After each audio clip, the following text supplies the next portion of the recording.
Hey guys, happy Thursday. Today's Thursday, May 9th, 2019. I graduated from college 30 years ago today, which is probably older than the two of these young men combined. Welcome to the TED Show. I'm here with Michael Rhody and Matt Smith. Super excited to have them on the show. Let us know you can hear us and see us. That's always my biggest concern. We're on at a little bit of a different time, but okay, so we got a thumbs up already. Jeff Lopez is on. And I'll teach you something about that little live button too. Did you know that that doesn't actually track everybody who's watching the show live? You can remove yourself from that. So when we sign off, anyway. So enough of that. We're talking about social media paralysis. Yeah, right. So I'm super excited to have them on the show. Welcome, guys. Thanks for having me. All right. So we always like origin story. People like to know about you guys. I want to know a little bit about you. So we'll start. I'll just keep going to my left.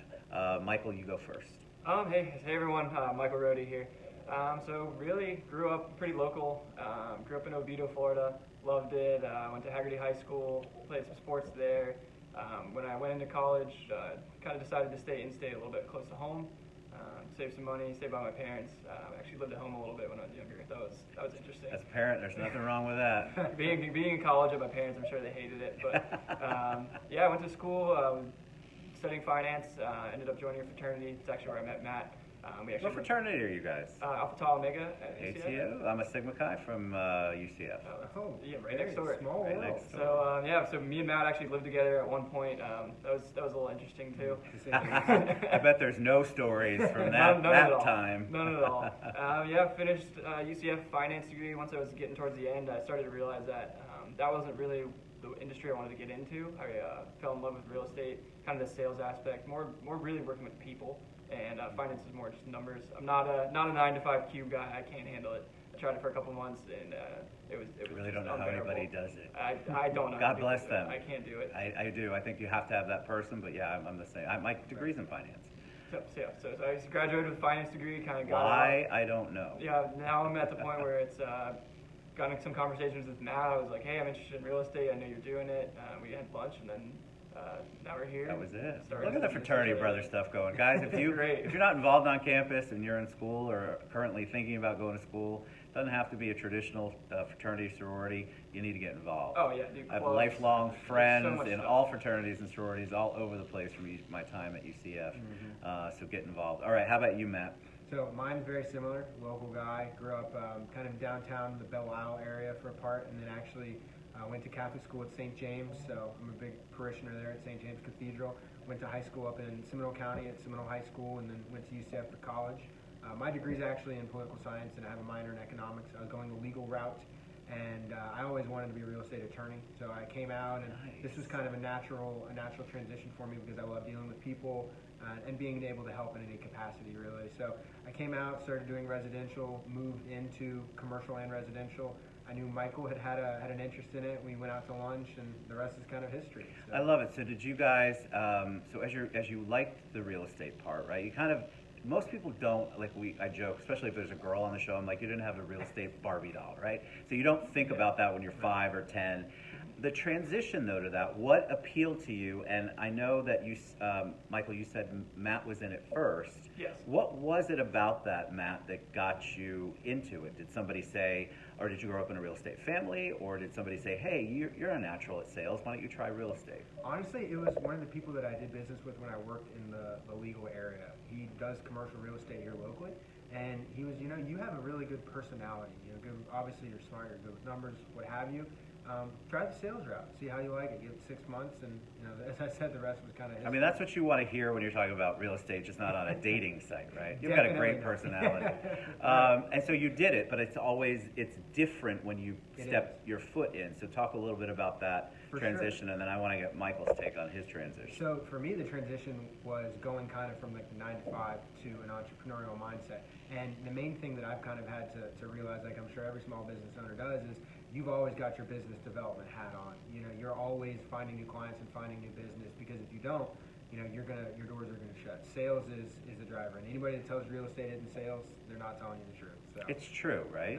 That was my big find. And then how about you? So Michael, you're interested, and then you meet with Matt, and you go, all right, let's do it. What interested you about it? Well, I took a couple classes in school just as electives, and I always thought like a realtor when I was growing up, like a real estate agent. When I went bought my house with my parents, they just went around and showed people houses, and like I honestly thought it was so cool. I was like, this is the coolest job ever. It's like a little scavenger hunt. And then once I got into school, I started to realize like the more intricacies of it, how complex it really is.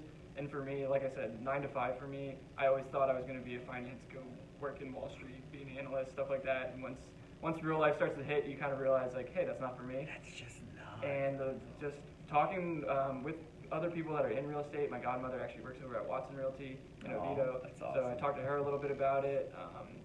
Talked to Matt, talked to some of my other friends, and I love like helping people.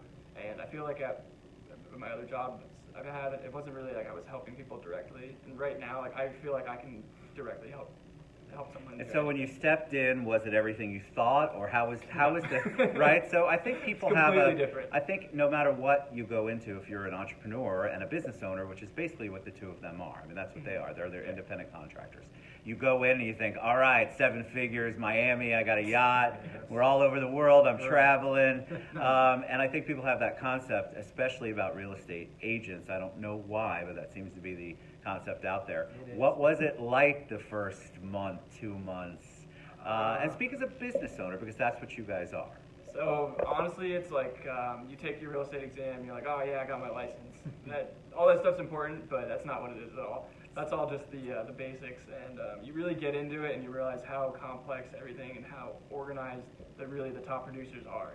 And just really, I would say it's kind of being able to master like boredom, because it's not a boring thing that you're doing. Understand. But when you're doing the same thing every single day and you're not seeing the results that are going to come down 6 months down the line, and you know that they're going to come, it does get challenging. But for me, I jumped in, like I said, Matt's been a great role model, really has a blueprint that I've been able to follow, and I feel like I've kind of just skyrocketed from when I first started.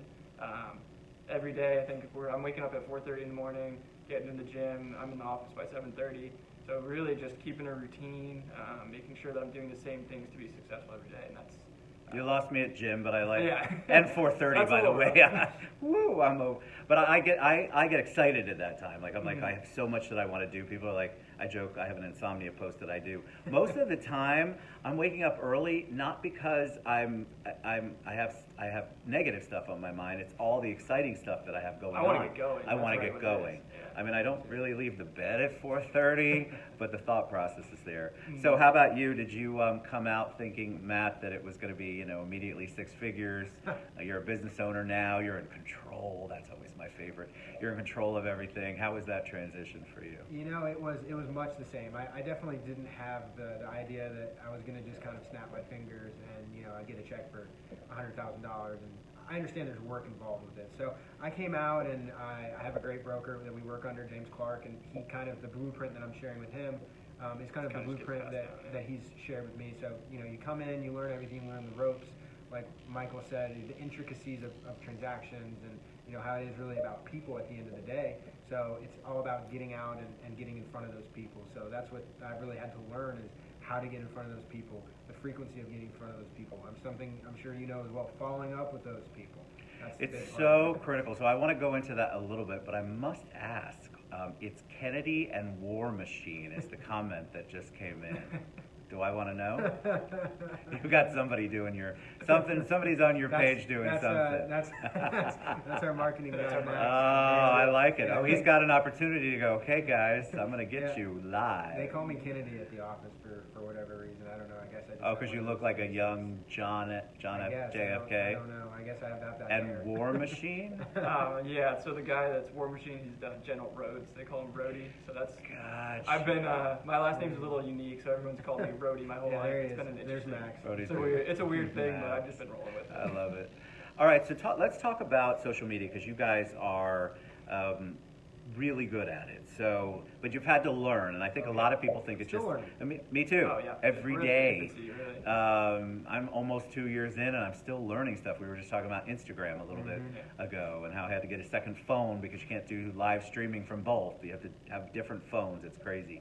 But as you're learning, what are some of the challenges that you guys had initially, and why did you come up with an idea to do your market minute, to get into it, and how was that transition? Because it's a lot. It takes a lot of time. I think people think you just have a cocktail, put the phone in the stand. Oh yeah, that is what you do. But you do have to practice a lot, and you have to figure out what your message is, your delivery. How are you going to do it? How am I going to look on camera? What do I need to do differently? So talk about how you guys decided that, and then how you got into it. So one thing that, like Matt mentioned, James Clark is our broker. He kind of brought it up to me that a lot of people, the biggest thing that stops them from doing it is that they're worried about having the best content put it out. If are people going to like me? Is this going to be the best content I've ever seen? What the quality really is? And then he kind of showed me some videos of people that are successful, and he's like, look, they didn't start out doing that great. You just got to do it, because if you're doing it, there's other people that aren't doing it, and you're the one that's doing it. So I know it sounds a little weird. No, I love that. I think that's important. Gert Garman just popped on, and she was my first show, very first show. I'm telling you, I didn't know what I was doing, but I knew it was important to do it. Just right? doing something. Something. Yeah.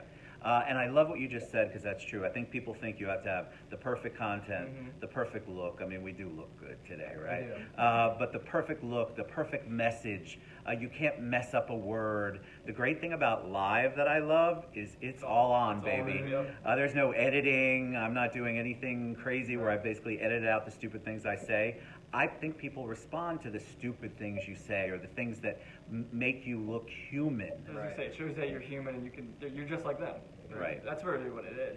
We're just trying to connect with people, just to show them, like, hey, I'm just like you. I can help you sell a home. Like, you can help do mortgage and stuff like that. It's really just marketing yourself. Well, they have to like you. That's likability is a very powerful thing. And if you come across stuffy or too poised, or you're reading off your notes when you're doing a show, it's fake. It's canned. You can go look at 1,000 news channels and see that.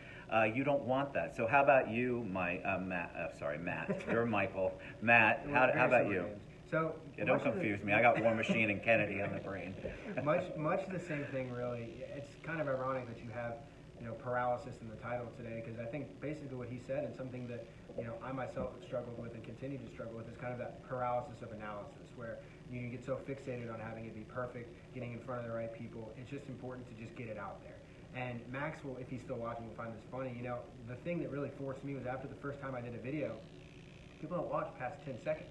So I know if I get 10 seconds in, it doesn't matter how bad I do, I can still put it out. That is true. Save all your bad for after 10 seconds. Right, exactly. So, I don't remember who said it to me originally, but, part of success is just showing up. If you just continually show up and conquer that boredom, like Michael said, you're going to be successful. It's just kind of like, the law of the universe. So just showing up and just getting content out there was huge for me, and we're still working on it, but I guess we're doing better with it for sure. Joe, I understand that your role frightens and confuses me. You should be on the show, Joe Toma. I don't know why it would frighten and confuse you. You're a natural. But I think that's what a lot of people think, what Joe's saying. People think, oh my God, I could never do that. And in reality, guys, you really can. So you just need somebody, like they had mentors, and and then obviously Michael had a mentor in Matt. And so you just have somebody who can just give you a little bit of a nudge. It's not that big a deal, but you do have to plan. Like the ones that I'm not a fan of, I'll tell you, and then you guys can pipe in and agree or disagree. I don't like the ones where it hasn't even been thought out at all. Like there's no rhyme or reason. Hey, we were talking about this, shaky hand. Hey, I'm going live. I'm not really sure why is basically the message, but I thought I'd get on Facebook for a minute. We can't hear you. We can't really see you. You're jumping all around, and there's no point to it. So what does that tell me as a consumer? God, you're not really organized or put together. You've got to have a little bit of prep, just a teeny bit. I mean, I had to learn how to pronounce their names. I wanted to make sure I got that right.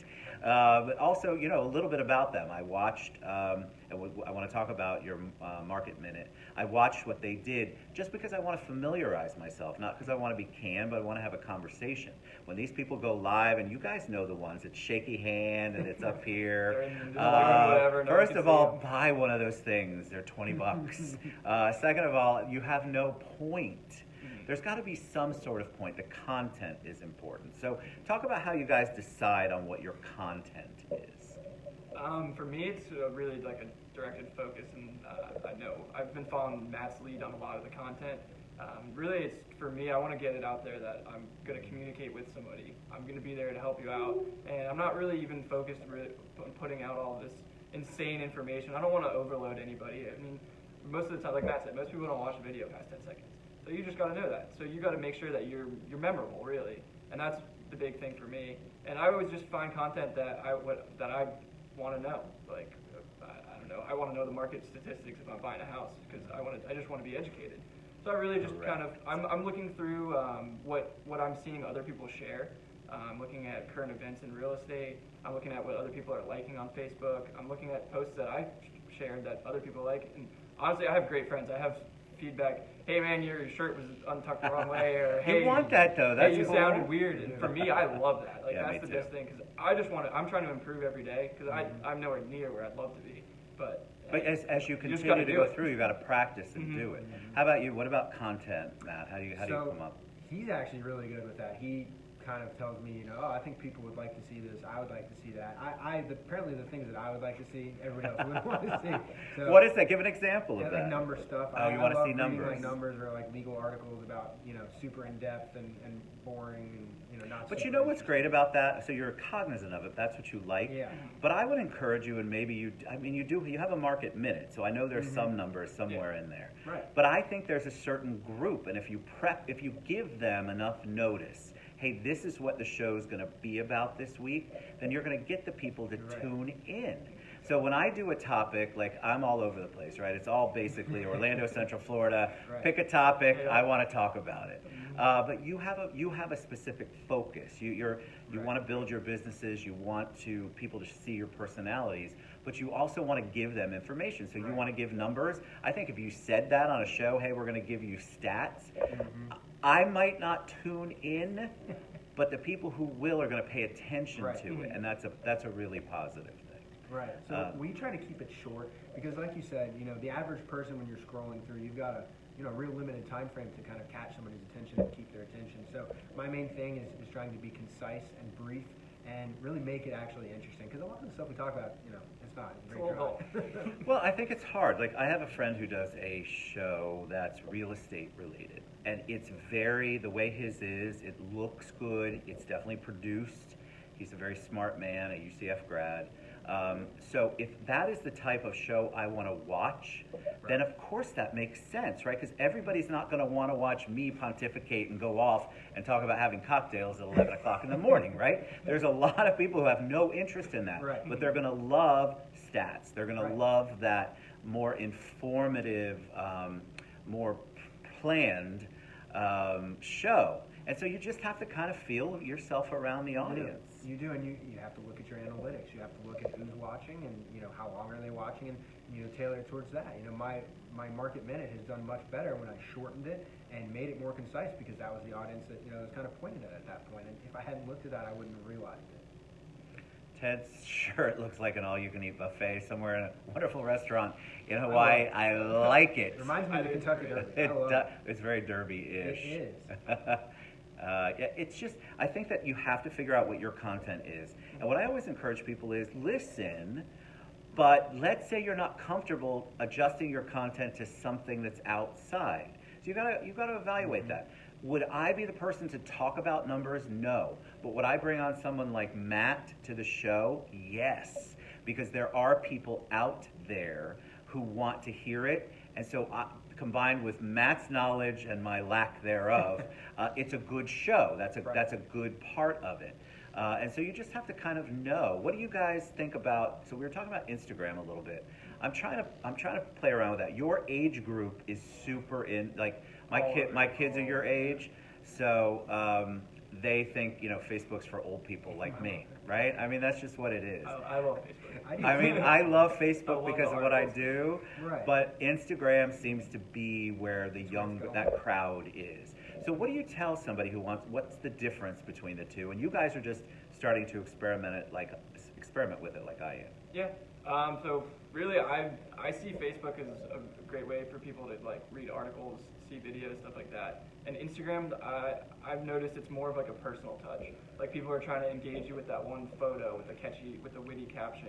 Like they're not really trying to inform you. I feel like Facebook's a little bit more informative. I'm actually a little bit odd. I love reading the Facebook articles. I'm the kid that's clicking everything. I'm sharing nonstop. So Instagram's actually been kind of secondary for me. But I have noticed that a lot of people our age, they're posting 2-3 times a day. They're all over the Instagram stories. And I really just think Instagram's having the most engagement right now. And it's like you said, it's the younger generation. You got to kind of figure out what they're doing, because eventually we're going to be working with them as our peers, working with them as our clients, having them as referral sources with their businesses. So it's just really kind of staying with the times, figuring out how people engage. Correct. I think that's the biggest challenge. How about you, Matt? Much the same. Facebook, I feel like, is kind of geared in some ways, if you have like a business page, more geared towards a business and just cultivating an audience that you have set in there. Whereas Instagram, you're allowed to kind of be more human. You're allowed to show off another side of you, or kind of all-encompassing, and create, a narrative visually, which, like we were discussing earlier, is the way Facebook and everything is going. It's all going visual and organic. So I think, Agreed. like he said, with the audience, and it's got to hit the mark. So I'm doing a presentation called Authentic Marketing on Tuesday, which I'll invite everybody to. And one of the things that I love to talk about are the things you shouldn't do. So have you guys learned, like, some of my least favorite pictures on Instagram especially, but even Facebook, are not something that I would encourage anybody who's trying to get business to post. Do you guys have a methodology on how you choose what you post? Do you guys have a meeting of the minds? Because I think a lot of people are so confused. From the real estate perspective, I'll tell you one of the things I talk about on the show all the time. If the only social media you're doing is a picture of the key at the closing, I need you to stop, and I need you to rethink. That's an okay picture if it's part of your whole plan. But if that's the only time people see you, you're not telling them anything about you, except you took a picture with a key. Nothing against my title company friends. I'm just saying, they have to engage. Why is this successful? Why is what they do successful? People get to know them. Nobody gets to know you if it's just a picture of your people who obviously look in pain because they're taking this picture, and you've got cheap champagne in the background. So I want to consult you on that many times over. But what do you tell people? You guys do a variety. You do what's important to you, but you also, I've seen your stuff. It's not all numbers. It's not all dry. Right. Talk about how you guys decide on what you're going to post. I kind of look at it, like I said, it's like telling a story. So I really want to engage not just people that are interested in real estate, and I really want to show them that I'm more than just a businessman. I have a dog. I love my dog. What kind of dog do you have? A little Australian Shepherd. Nice. He's the cutest thing. I love it. He's a little chubby, but he's very chubby. We like chubby dogs. But yeah, so I mean, I just want to have people know that I'm human too. Like, real estate's not the only thing. Right. But I want to make sure it's natural. That's kind of how I decide whether or not I want to post something. I see a lot of people that post things and it looks like they're forcing it. And for me, if I can tell that you're forcing it, like, how many other people can tell? Correct. And we're all the same. Like, we all look for the same things. I don't know if it's just like instinctively or if people get learning it. But like I said, for me, I want to keep it natural and keep it who I am. I may not necessarily post the same things that Matt does, and that's okay. We're doing different. I like that. We're doing a different thing. Right. But we're both working together, and we do have meetings of minds. It's a nice balance, right? Yeah, exactly. You have to have a balance. That's the whole point about the one picture. You have to have a balance when you're on, but you don't have to overthink it. Like, what's natural for you? I mean, if you're into some crazy stuff that's behind the scenes, we don't want to see that. And a lot of people don't want to see your opinions, really. They're there to consume. They're not there to consume. I agree 1,000 times. And you're not gonna. I feel like we're not really gonna change anybody's opinions by posting something. And the only really thing you're gonna do is make them turn off. Well, and that's the thing. That's why when people come on the show, if I have anybody who's political, so to speak, my first thing to them is no prep questions, and I don't want you bashing anyone. If your goal is to come on here and bash another candidate, I have a whole bunch of candidates coming up, right? Because it's getting to 2020. We got all this stuff going on. And my first rule, and I've had to tell people no. And I think it's so important. So you also have to set your parameters, and you have to know what your content needs to be, and that's outside my wheelhouse. I don't want to tune into anything like that, so I don't want to put that out. Right. And so I have to be comfortable in the content too. I want to learn and I want to educate, but I want to do it in a positive way. And so that's what you guys do too. All right, so we're going to share see how fast it goes? Look It at that. does. We're going to share all of Matt and Michael's contact information, how you can reach out to them, how you can learn more about social media, how you can learn more about real estate. I mean, and also being a business owner. I think that people think that these shows are all about real estate. They're not. They're about how everybody goes through what they go through, the obstacles, the challenges, the triumphs of being a business owner, and then trying to maneuver, especially through the social media part of it, is really, people are struggling with that. And they don't know how to do it, and these guys are working through it. Work in progress, people. Oh, yeah, Just as we're all up here on this show, doesn't mean we're not learning every single day about what to do and what not to do. That's the biggest thing. All right, anything you guys want to share? Any last words of wisdom before we head out? I mean, my big thing that I think I kind of live by is I notice a lot of people say that they can't do something, and that for me that just really blows my mind, because in my opinion, if you can't do something, it means you don't want it bad enough. So it doesn't necessarily have to be a bad thing. Like, some people can't wake up at 7 in the morning. If they really wanted to, though, could they? You can. Yeah, and there's always, everyone always has an excuse. I mean, but look at one guy I always turn to is like Elon Musk right now. He's a big popular guy in the news. Everybody talks about him. But people say he can't get to Mars. So what's he doing? He's working as hard as he can. He's to going do to it. prove us wrong. And that's really, I think people just gotta remove can't from your vocabulary. I love that. If you want to get something done, if it looks impossible, figure out how to make it possible. I mean, there's so many, I could list off all the cliches and all this stuff like that. People know. There's so many successful people that really, they just sat there and they said, I'm gonna do it. And that's really how they got through it, so. Awesome. All right, how about you, Matt? Mine is much less functional than that. I just get out and do it. Don't be paralyzed. Don't be paralysis of analysis. Just get out and do it, and then figure out how you need to make arrangements and tweak it as you go. But get that content out there and just get in front of people and be genuine. Just do it. Genuine, guys. Genuine, authentic, vulnerable. You got to put yourself out there, because if your content comes across anything different, or even if you're not on social media, if you're doing business with people, they can smell it a mile away. Oh, yeah. Trust me. We are a very in tune consumer group, much more in tune than when I was younger. We've got social media, they'll flush you out in about 3 seconds flat. So you definitely don't want to do anything that's not authentic.